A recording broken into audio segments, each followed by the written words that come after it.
to return to our in-person event schedule at the Reveler Bar and Cafe in Roscoe Village, which we'd abandoned when COVID struck in early 2020.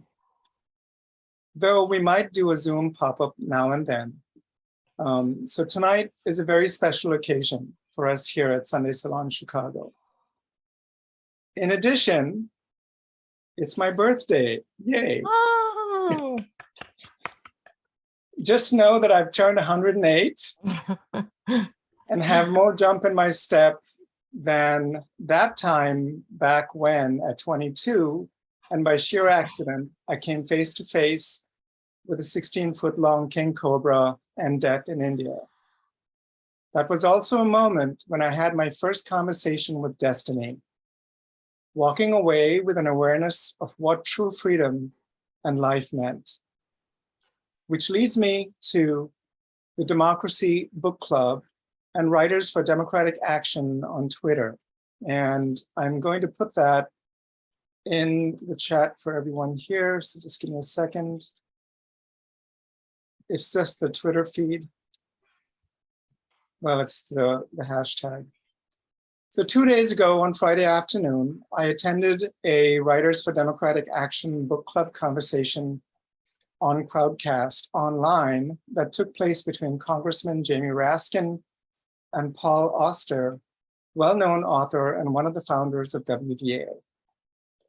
Congressman Raskin applauded our writing community and using words like motor force and make it fun to fight fascists, he emphasized the vital work that we writers must keep doing to protect democracy and fight for freedom and choice. Clearly, we write because we must, or face perishing. Now more than ever, as the good congressman says. Our guests this evening are Joann Smith, Dan O'Brien, Toya Wolfe, and Robert Vaughan, authors who show us their essence, this necessity, with words that are beautiful and meaningful as writers of long and short fiction, nonfiction, and poetry. So let's begin. I'm very happy to introduce Joann Smith, our first reader for the evening, with whom I had the good fortune and pleasure to read at AWB Philly earlier this year.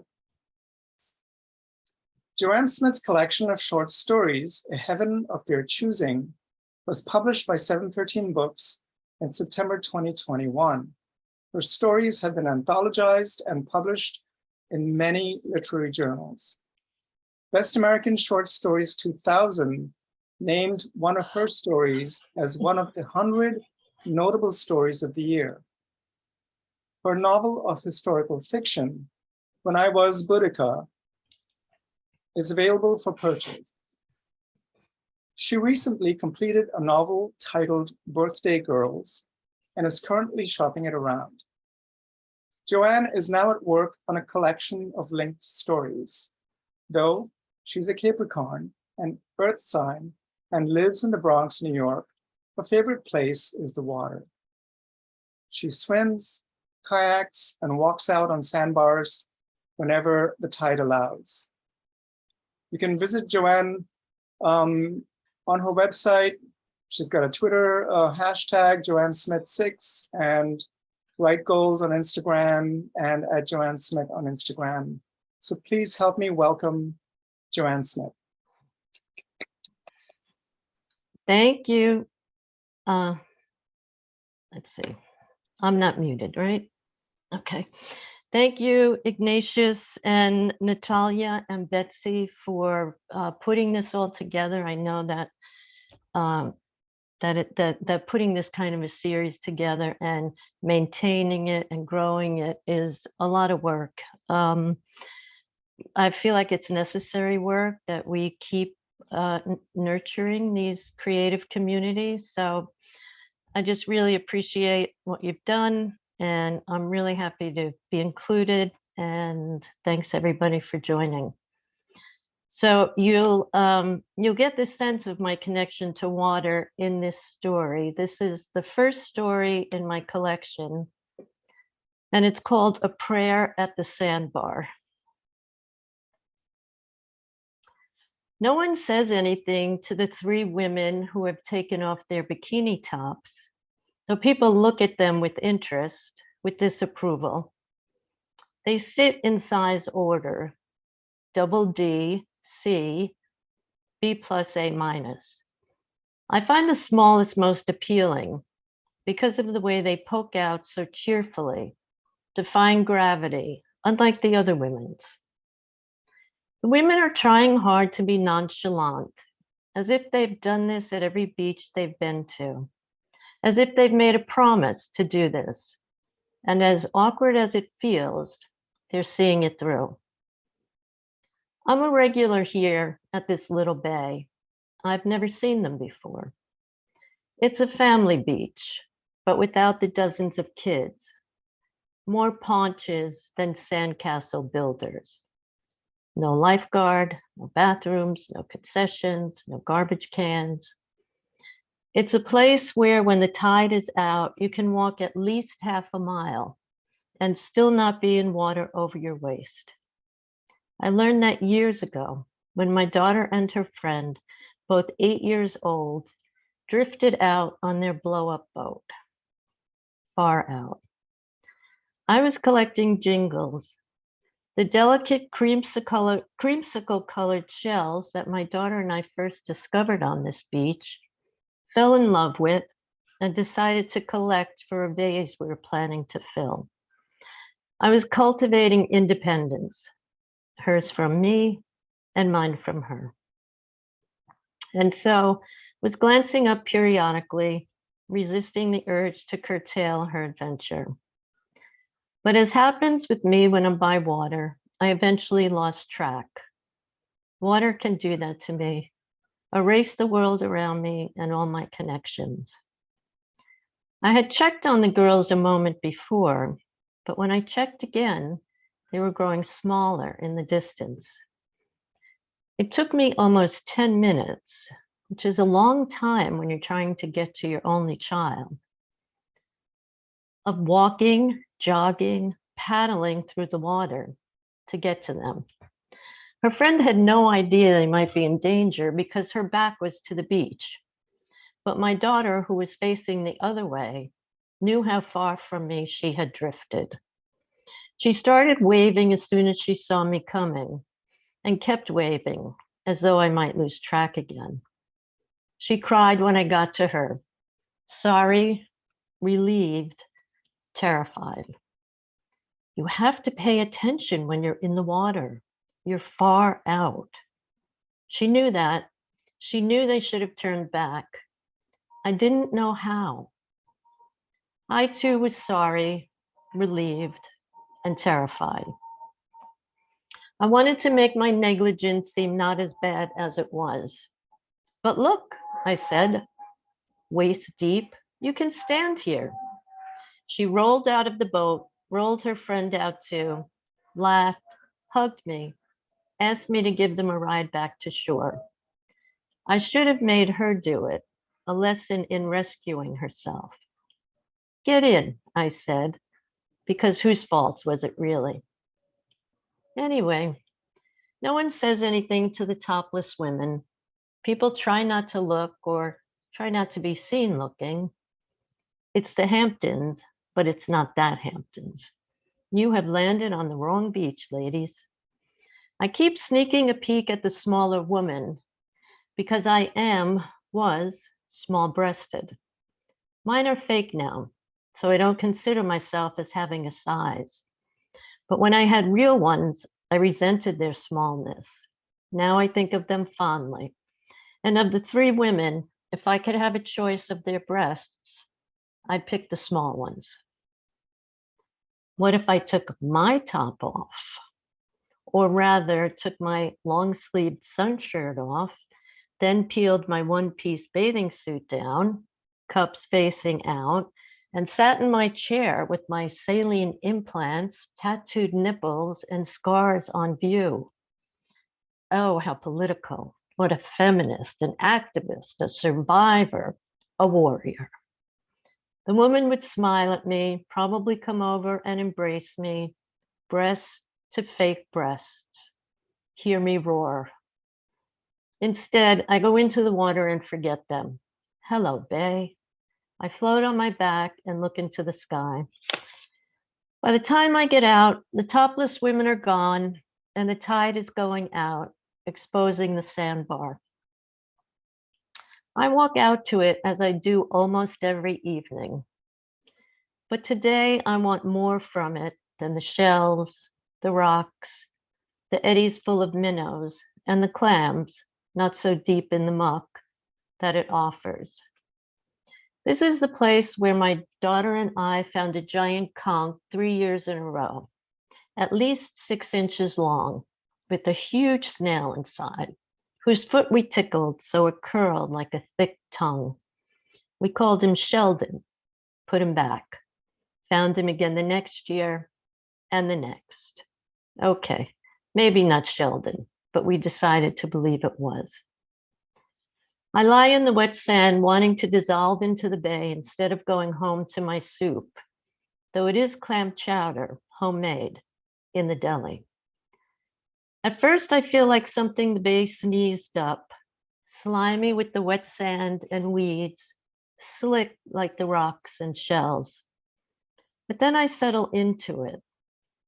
The wet sand world, different from the wet water world. Not the buoyancy of my body in water, but the weight of it, gathering on the bulge of sand, settling downward. A sigh. All the tiny waves hitting me. I'm the Gulliver of this island. Are sighs. What would it feel like to close my eyes? The exhale of the bay against my body, the breath of the breeze. The sand doesn't have texture anymore. It's just a yielding support, accepting me, taking me. If I believed in magical realism, this is where I'd become Sheldon or a water weed. This is when my backbone would start to dissolve into sand. It is almost sleep. I hardly recognize it. It eludes me in my bed, on my couch. Only on my deck can I sleep. Late at night, there are no bugs, or few, but there are night animals. I have been sniffed. The sun is low in the west, and now the bay is sighing from the other direction. The sand shifting under me, dispersing. Tide is coming in. Hello again. Here I am again. Sky of God. Here I am, lying on a sandbar, still wanting and needing, but feeling that I can't ask because I have so much, and so many have so little. So I'm just here saying hi, knowing that you know what I want, so I won't ask. I'll just say hi, and you know, and then just a whisper, because there are so many prayers, and maybe you've forgotten mine. Don't let the cancer come back. And then I want to ask for more, so much more. I have to pee, and then it feels like I'm lying in my own piss.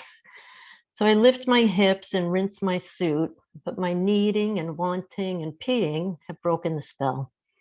And I'm wondering why no one is coming out to see why I'm lying on the sandbar. Why is no one concerned? True, there is no one on the beach, but there are people in the little cottages that front the bay.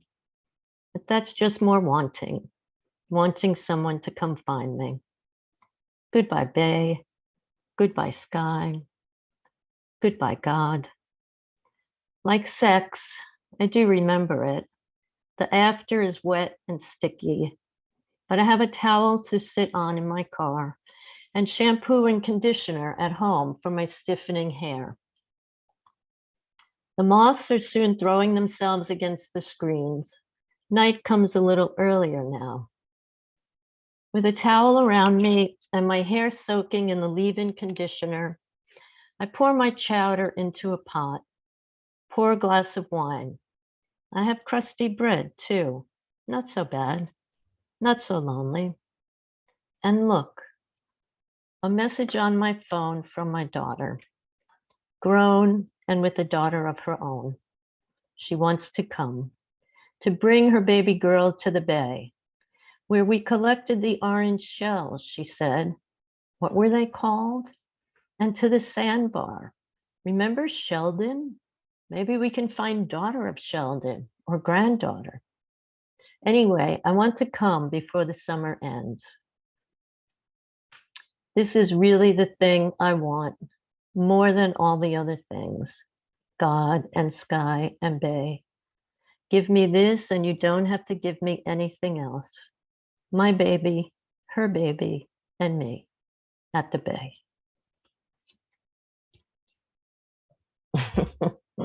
Thank you.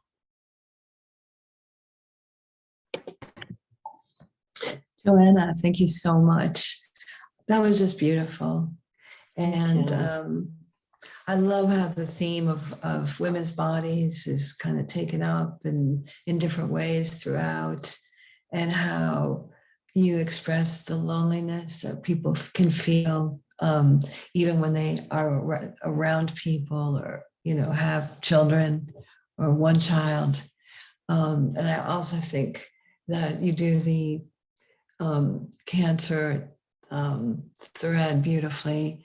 And I've had cancer, and so I think quite a few people actually are, even in this group have had cancer. And so I just love how delicate you are about it, and how when she thinks about showing her scars but doesn't, she's not there to get attention. So I loved it. Thank you so much. Thank you, Natalia. Thank you. Yeah, and so now I have the great pleasure of introducing Dan O'Brien. And actually, we left one kind of writer out because Dan is a poet and a fiction writer, an essayist, but he's also a playwright. And so in 2021, Dan O'Brien published Our Cancers, a chronicle and poems, as well as a collection of essays entitled A Story That Happens on Playwriting, Childhood, and Other Traumas. O'Brien's debut poetry collection, War Reporter, received the UK's Fenton Alderburgh First Collection Prize and was shortlisted for a Forward Prize. His other poetry collections are Scarsdale and New Life. He has published poems, plays, essays, and criticism in a variety of literary journals and magazines, including The Guardian, Missouri Review, Swanee Review, and Times Literary Supplement. O'Brien's play, The Body of an American, ran off Broadway at the Cherry Lane Theater and received the Horton Foote Prize, the Edward M. Kennedy Prize, the Penn Center USA Award. His most recent play, The House in Scarsdale, a memoir for the stage, premiered at Boston Court Pasadena and received a PEN America Award for Drama. O'Brien is the recipient of a Guggenheim Fellowship in Drama, the Hutter Fellowship at Princeton University, and the Rockefeller Foundation's Bellagio Center residency in Italy. He lives in Los Angeles with his wife, actor and writer Jessica St. Clair, and their daughter Isabel. I should say, though, I believe he now lives in Santa Monica. But in any case, California. And we are extremely lucky to have him with us tonight. So please give a big welcome to Dan O'Brien. Thank you for being here. Thank you. Thank you for that introduction. And thank you to Ignatius and Natalia and Betsy and the other writers, Joanne, Toya, and Robert, and everybody for being here at this reading. I'm really honored to participate, and I was very moved by what Joanne just read. Obviously, or maybe not obviously, but I am going to be reading things that were written in response to my cancer experience now that began about 6 years ago. I'm going to start with just a little bit from this collection of essays, which interestingly, the publisher said, they wanted to publish the book, but could you find a way to leave the word cancer out of the title? Because he was afraid it would affect sales. So that's what the other traumas in the subtitle is, a reference to cancer. But it's a book about playwriting. It's a book about craft, I suppose, but it's really a hybrid with memoir, childhood trauma, as well as the cancer story. So I'm going to read a little bit from that, and then a little from my collection. It's entitled Our Cancers. This publisher had no problem with the C word in the title. So I'll have a little water first. I should say these essays were written first as lectures for the Sewanee Writers Conference, where I've taught playwriting many summers for something like 15 years. So they were written once every summer following my cancer treatment in 2016. And this is from the first essay called Time and the Theater. A play is a story that happens. It's here, this moment, this accretion of moments on stage before it's gone. I prefer moments because rarely do we retain the play's words, no matter how lyrically or pithily or wittily they've been uttered. We revel in, hold on to, and carry with us these moments that moved us out of ourselves and into the present. Many years ago, though not so many years, I sat in a room and listened to a writer speak. I considered him old. I was not yet 30. The writer was Barry Hannah, and he was somewhere in his 60s, an age far, far over my horizon. He was meant to deliver a lecture about the craft of writing fiction. As far as I can remember, he spoke mostly of his recent treatment for colon cancer. I can still see him, the casual way he leaned back in his chair in a toppled column of sunlight, describing for us the morning when he woke to a vision of Jesus at the foot of his hospital bed. I can't quote any of the lecture. What I remember was how that day, those moments shook me deeply, made me feel embarrassed. For what? For him? Me? I was awake. I was scared. I wondered, is this a craft lecture? Now I know it was. About 18 months ago, this was in 2017, 6 months after my wife had been diagnosed with stage 2B breast cancer, I was diagnosed with stage 4 colon cancer with metastasis to the liver. Luckily, I want to say miraculously, the metastasis consisted of 2 small lesions located in a resectable portion of my liver. I was given a very small chance for survival, smaller for a cure, but they did use the word cure. Medically speaking, one is not considered cured until 10 years have passed without recurrence. My liver surgeon remarked offhand that a few years ago I would have had at most 6 months to live. First, they removed 7 inches of my descending colon, then somehow stitched me back together without the need for a colostomy bag. They took 10% of my bladder for safe measure. Then I received 4 months of intensive chemotherapy. They, quote, hit me with everything, as my oncologist liked to phrase it, because I was relatively young and could withstand it. Then my liver was resected, only about 15% of it, as the chemotherapy had shrunk those 2 lesions substantially, reducing the smaller tumor to just a smudge of scar tissue. They nipped out my gallbladder, again, just to be safe. Then 2 more months of chemo. My treatment, as I had been promised, was over by Christmas. According to recent scans and blood tests, I currently reside in the, quote, no evidence of disease category, a term that has more or less replaced the apparently out of vogue remission, which is fine with me, as the latter has always implied a mere respite from the disease anyway. Chris Shin is a playwright about my age. He is currently NED after not 1 but 2 bouts of Ewing sarcoma, a cancer usually afflicting children. When I reached out to him after my diagnosis for some sort of solace, advice, maybe, he said, among other things, bet on yourself. And why not? We are writers, after all, playwrights. We're accustomed to thinking perhaps my next play will be a hit, win a prize, move to Broadway or the West End, or at least move somebody deeply. But I'm realistic too. No evidence means no evidence now, which is, of course, all we always have. Let's skip ahead and read it just a little bit more from this essay. When you or a loved one are gravely ill, you can't help but feel that now is undeniably and inescapably now. Nothing matters aside from doing everything you can and then some to keep her alive, to keep yourself alive, now into your shared uncertain future. You can't help but take things one day at a time, as they recommend in recovery, as I suppose I am, or I hope I am, recovering one moment, one beat at a time. When one is gravely ill, anything can happen, and often does. In a play, anything can and always does, must happen. Every moment, a potential calamity. We've all seen an actor go up on their lines. Disaster is beautiful. You can hear a pin drop.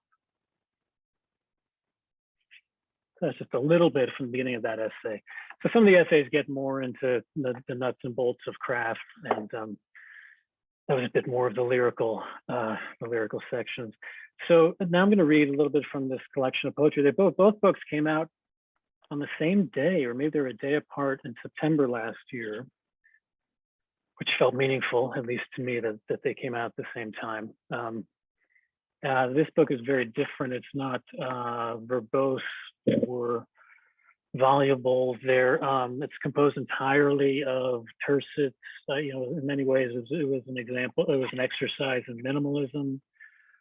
I wasn't trying to carry out an exercise. It was simply how the poems wanted to be expressed. So they're fairly quick to read. So I'll watch the clock and I'll read some, and yeah, and have some water too.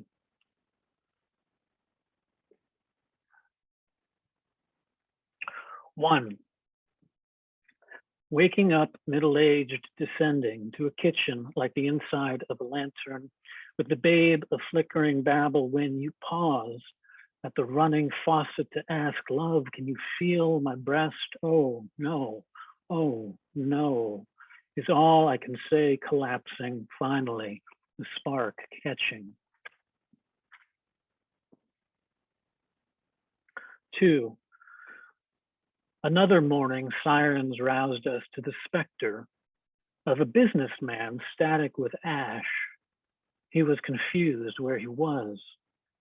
On Water Street, we craned our necks, receipts cascading, the exponential rose blooming through the second tower. An old woman fell to her knees. Oh no, how? Your tears then scattered the road out of the blast, breathing our choking malediction, lost in the crush of the multitudes reborn from dust. Thank you for crying for us. 3, we drove into the deepening blizzard to the bar of an inn where I confessed, you confessed, tabletop votives around us like prayer, and took you home and could have let you go into black trees, blue snow, pale moon, but followed and turned you around with my voice. Then, kissing in the brisk capsule of the car, idling beside loose farmyard walls, snowflakes occluding breath, blearing glass, then serpentine, the mountainside slicing swish around, harrowing switchbacks along a river unfrozen within, then climbing indiscreet stairs to the tall arc of your spine in the old bed, in the old house, as the cinders nestled in the cast iron stove, wind gasping in the rafters. In the morning, you opened your eyes to the bright, cold room with your wild, wide smile that asks, what's next, this? early morning, eyes closing, you're whirled away from me into another bright cold room where they will excise the ember of your disease. You are going where I fear I cannot follow.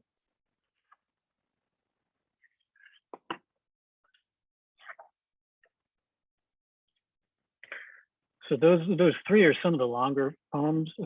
Some of the poems are really fragments, which is interesting. When I was trying to publish them with journals, many times editors, if they liked the poems, took my advice and published several together, because some of them are quite short. And here's one of them.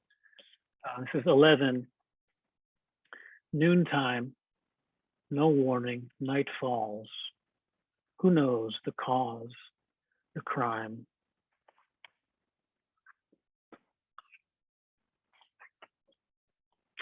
Too much time. It's another one, 39. Her hair sloughs from her scalp as she braids the babe's copper curls.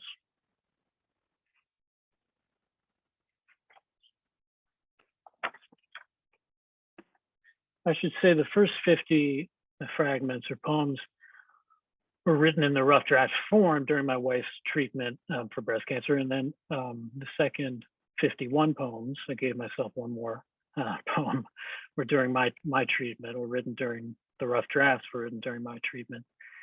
So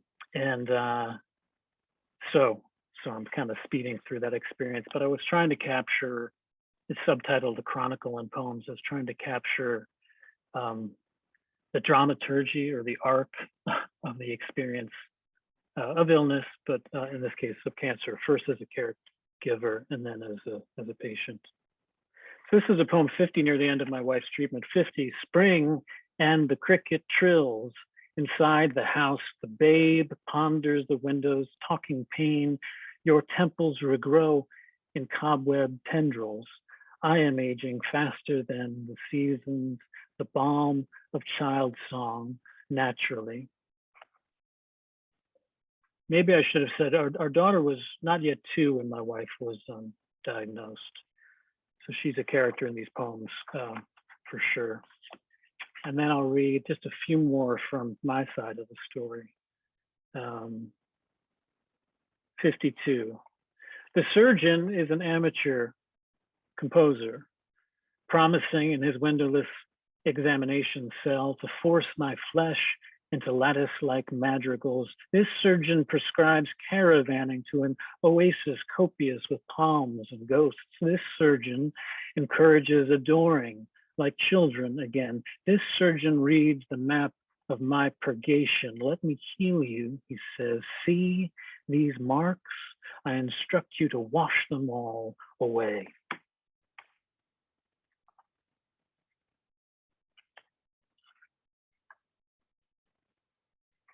76, Philoctetes, rocking to sleep his unhealing heel, a castaway not unlike me in these damp sheets, or the philosopher, outlasting the displacement of the depression in a cabin stacked with stolen tomes. Whom shall I become when I am done taking medicine? 77, I heard the voice in my youth, in the night while I wept, chastising, why do you ignore the open doors of life and death? They are the same. The answer has always been my sin of evasion.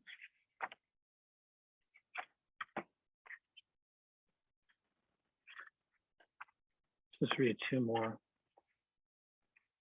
83, in the vision, our child is a woman, gazing across a cozy table at me, some locale holy to us like Carmel, sometimes sleepy like mid-afternoon in this courtyard with leaves glinting. The season shouldn't matter, but it does matter that I am being looked after with quizzical aggravation and affection. I am certain, I am pleased. She contains our features commingling, her hair like her mother's copper, curling like my hair used to, like our elusive conversation, foundering on the mundane. Her mother with any luck, is running late. Our daughter wears a dress of Marion blue, a healer from birth. She is why we are here, simply sharing a meal.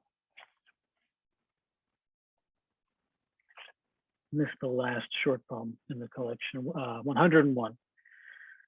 There is beauty I may never recover.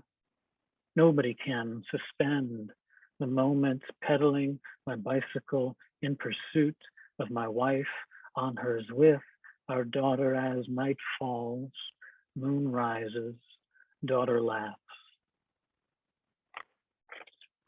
So that's it. Thank you. Thank you for listening. Thank you. Thank you, Dan. Those were beautiful. Thank you. I was writing down some of the images. I just, that was so moving and incredible. I think you did, with your poetry, just did such a beautiful job weaving imagery and emotions along with narrative. In that poem about your daughter, that's like parenthood right there. Yeah. Just how it feels always. I mean, I'm in an emotional state because right before I got on, my daughter was right behind me. She was writing something. I said, "What are you doing?" She said, "Oh, I'm writing a poem." And it's the first time she said that to me.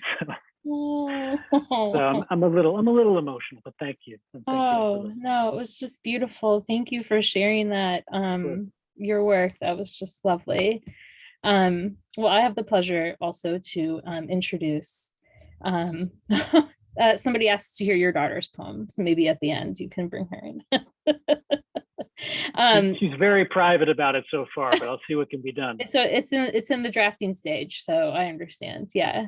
Well, I have the pleasure to introduce our third reader of the evening, Toya Wolfe, who is here in Chicago. And she grew up in the Robert Taylor homes on Chicago's South Side. She has an MFA in creative writing from Columbia College in Chicago, and her writing has appeared in African Voices, Chicago Journal, the Chicago Reader, Hair Trigger 27, and Warpland. She is the recipient of the Zora Neale Hurston Bessie Head Fiction Award and the Union League Civic and Arts Foundation Short Story Competition, and the Betty Shiflett / John Schultz Short Story Award. She currently lives here in Chicago. And Last Summer on State Street is her debut novel, and I have been hearing a lot about it, so I cannot wait to hear you read, Toya. So please welcome Toya. Thank you. Thanks, Ignatius, for the invite, and I'm honored to read with such talented writers this evening. I'm the new kid on the block.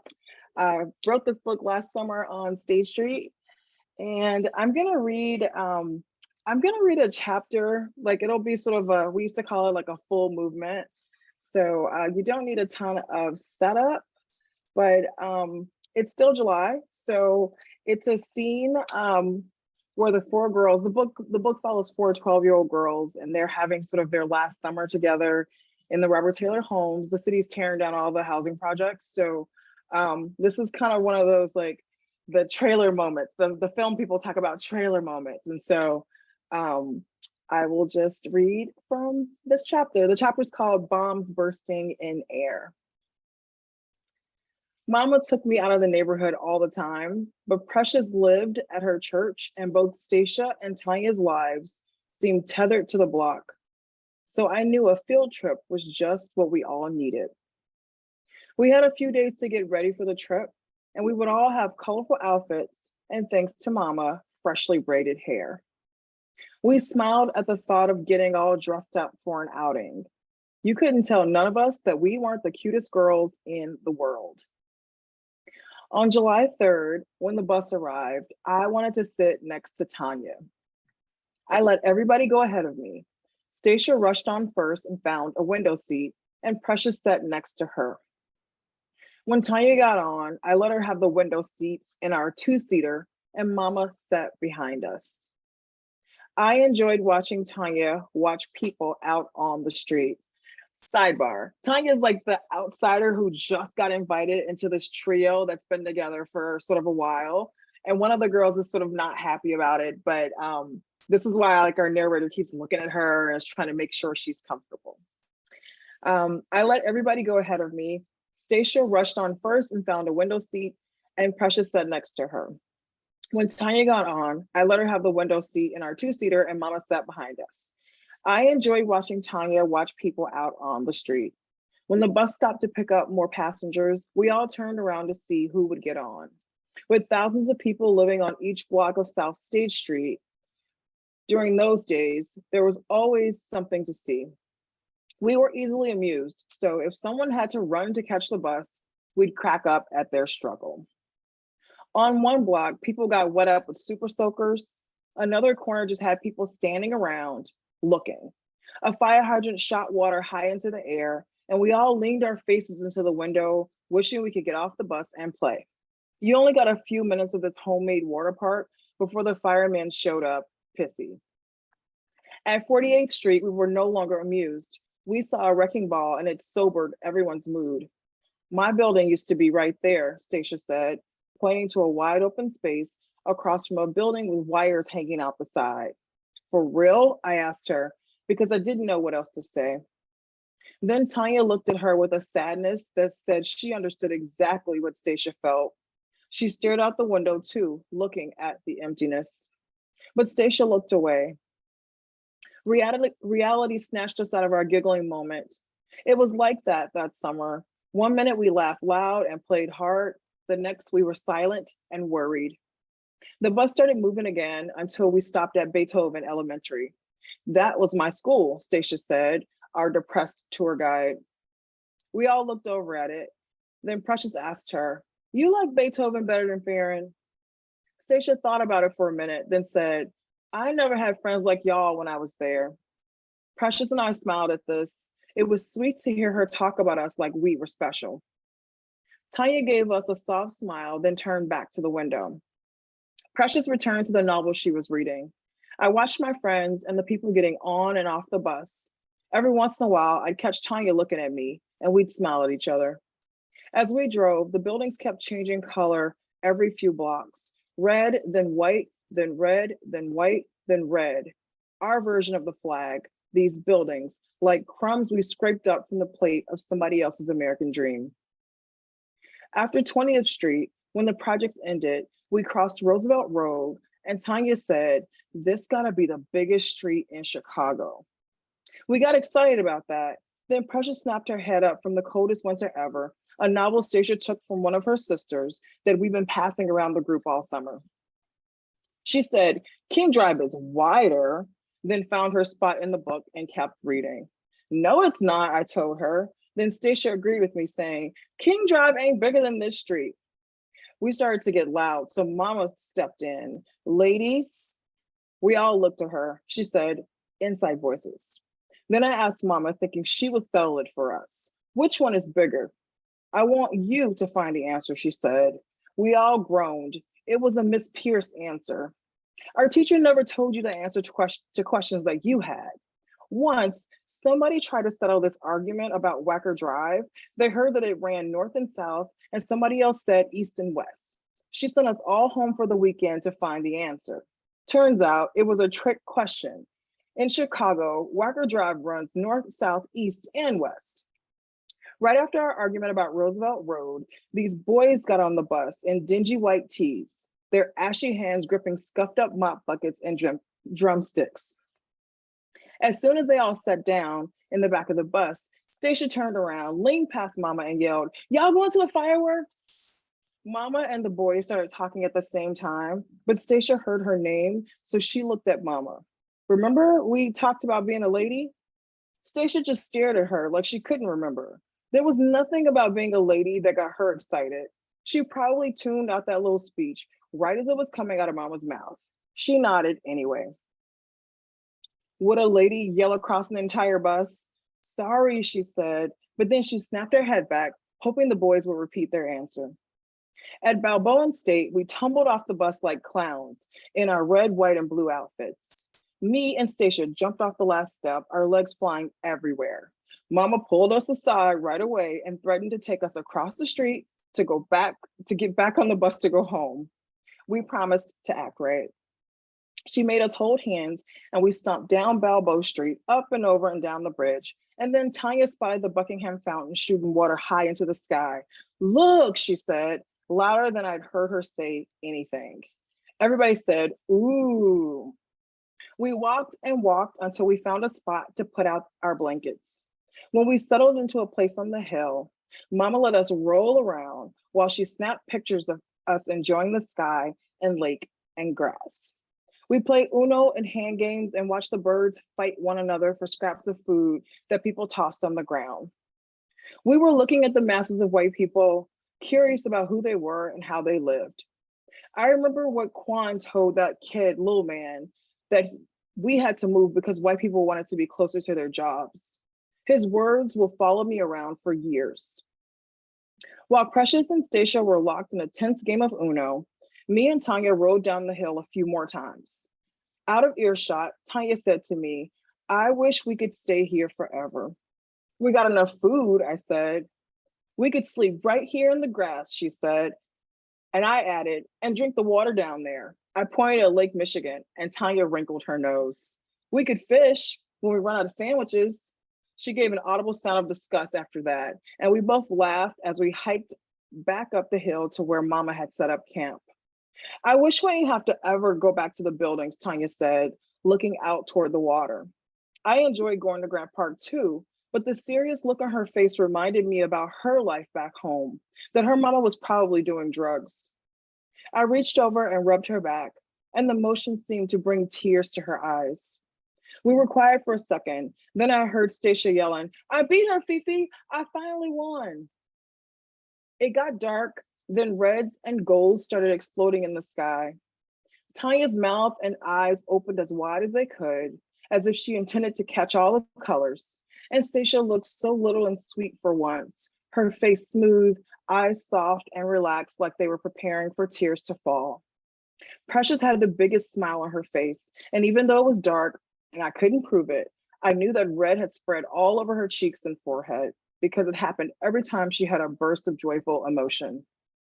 Mama made some of the same oohs and wows right along with us. I enjoyed the fireworks, but I was irritated, even back then, by the patriotic music. It was too busy and loud and stiff. We had no context for that music or why it always accompanied fireworks.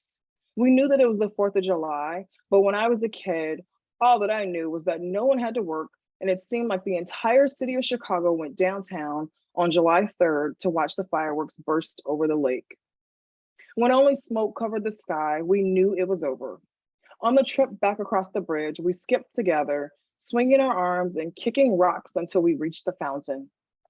The water shot straight up into the air, as high as the 2nd floor of our building, but also sprayed a misty sheet of water that floated across the area like the open fire hydrant we saw hours before. This was much better. No one was coming to turn it off. On the bus ride home, all of my friends fell asleep, but Precious woke up, and like she had had a prophetic dream, she said, come to church with me. I'd known her my whole life, and this was the first time she'd invited me directly. She always told me about what she did in church and about her friends at church, but she hadn't come out and asked me to go with her. I'd find out later that it was because she knew that Mama wouldn't let me go. Mama heard her and looked from me to Precious, trying to see how I felt about it. I didn't give either of them an answer, and instead just nestled my face into Mama's lap and thought about those pretty colors bursting over the inky blue lake. I'll stop there. Thank you.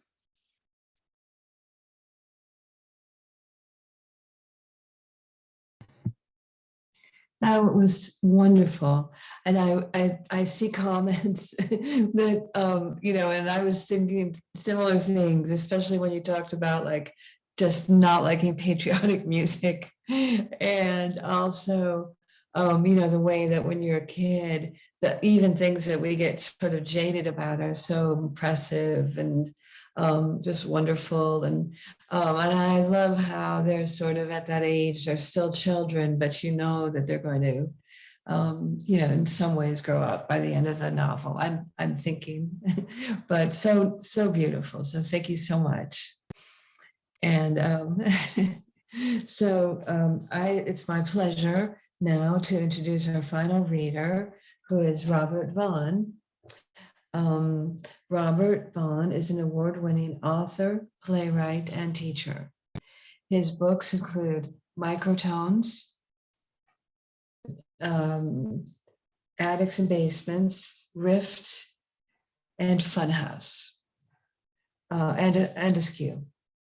He was twice the runner-up for the Gertrude Stein Award for Fiction, and his work has been widely anthologized, including in the new Micro, Exceptionally Short Fiction, W.W. Norton, 2018, and Best Small Fictions, 2016 and 2019, Sonder Press.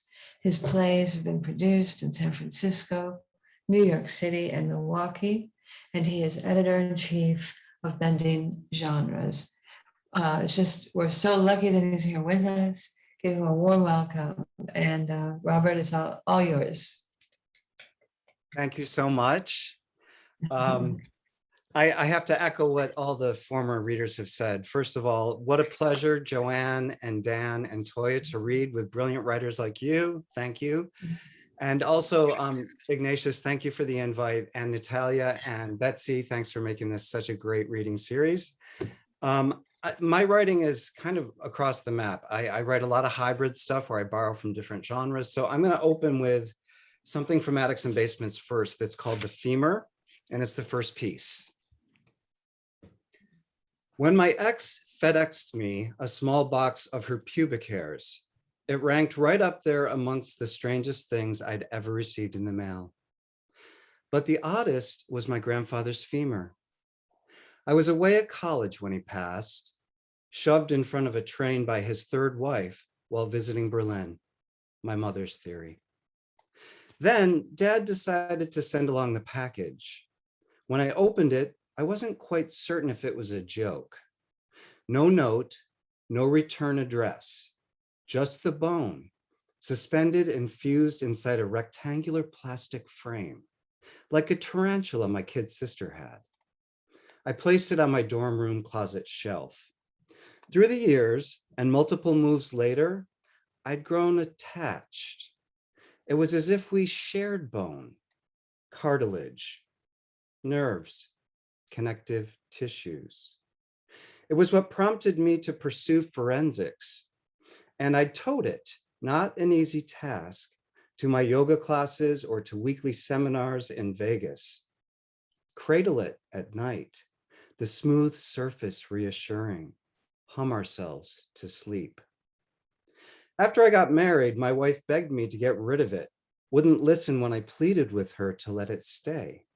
She said it was too creepy. Really? What she doesn't know is that I snuck it under the mattress, above the box spring, on my side of our bed, and I can feel it every time I lie down, growing. Okay, I'll dip into Askew. This is my new book. And I want to also thank Iggy for saying such nice things about it on social media. He read it after it came out. It was released in March. And I'll just dip in and read random stuff from this. I write mostly short fiction, hybrid poetry. It's always kind of hard to find my stuff. This is called The Babies Behind Bars. We dissected our larvae. Then we splayed the butterflies and moths against the backboard. Do you remember how they smelled? Alcohol fumes soaked into my psyche. I went bowling, stealing the balls for an Eurasian event. Pleurisy was rampant, the suggestive way to use your own devices against the Mall of America is babies behind bars. Let them drink, even earlier. There's two epistolary pieces in Askew. One, I had this idea for a collection at one point where I was going to just do these random people talking across centuries to each other, artists and writers and whatever. So this is called Dear Miley Cyrus. I went down to run along the jagged beach shore, and nobody but the birds and dead whales had been down there, and my shoe prints in the white snow. The winged foot kite file prize bishop was there. I walked out on the rocks to the end. The sun, a circular orange button, the moon, two crowned, and the white snow untouched except for bird paw prints. Yes, the message is camel, bus, file, iceberg. I told your dad that exits do not exist. It's all about blood.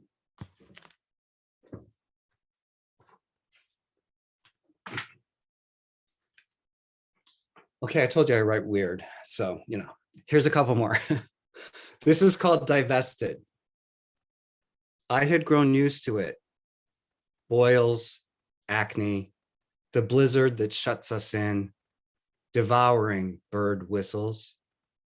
I slushed comet down orifices, scrubbed court clean. You think you can hurt me? Does the sun in her electric white undress? Keep away. It's enough to wake up for now. Room in this avalanche to maneuver, just barely.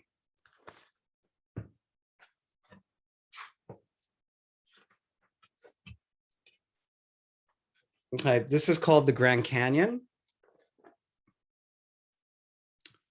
There are so many people going to the Grand Canyon to die. I suppose if you have to choose a canyon, Thalia says, we're in the middle of a super blowjob on the couch, our last foray into using all of the various rooms in the house. Today was my turn to choose. We forgot to turn off T's CB radio, which mainly truckers use. T used to be a trucker. That's where we met, at the gas station in the Grand Canyon. What would it be like to fall thousands of feet down, floating past the goats, donkey trains, hawks? I'm sure I can't imagine, or at least not now. Not when I'm soaring in the midst of our homeland passionate exchange. Just read a couple more. This is called Illusions. Mother was fond of saying I was born during a tornado of light. Once I was older, I'd mumble, "It's the drugs," under my breath. I will never be as sexy as the night we all swam naked in our quarry, playing Marco Polo, the gibbous moon showering us like headlights in swamps. We played badass rap from Barry's Cab, a remix, the way the beads of water slid down your thighs. That year, last of high school, I kept a stream of purple Christmas lights strung up around my room. I prayed to them, incoherently, more than once, willing you back. Drugs are drugs, you'd say, comparing heroin to moonshine. One Sunday, I made out with Lewis. Another night, I got so drunk I argued with the TV. I fell into the hearts of women like a branded outlaw, the whiteness fluttering from my fingertips. And when you left for school, you made me promise never to tell that thing we did to anyone.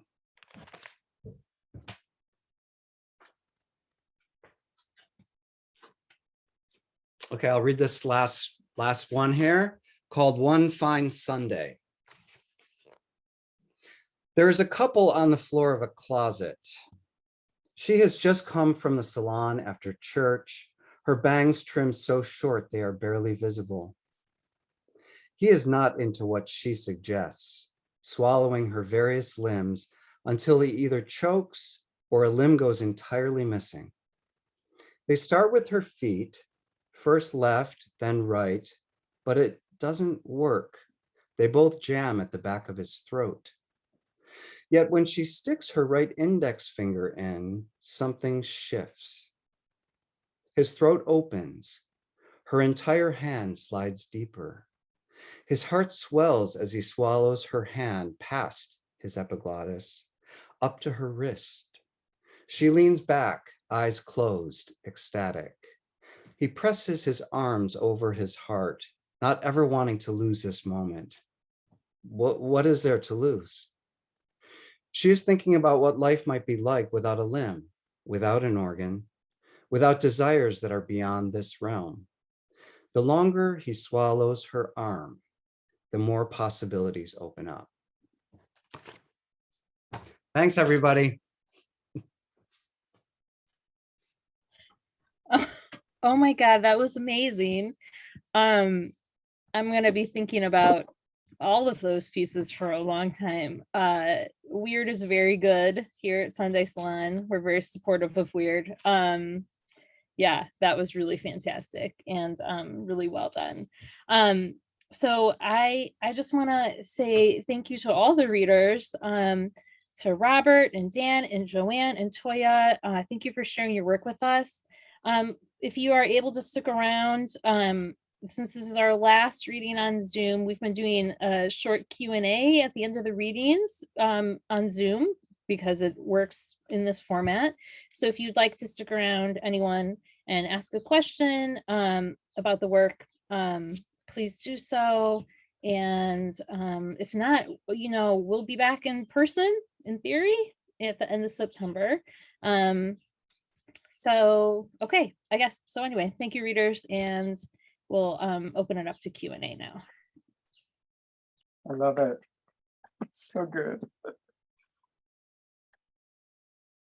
So does anyone have a question for the authors? I do actually. I have a question for all four authors. Maybe it's a little bit more skewed to the writers who wrote about cancer, just because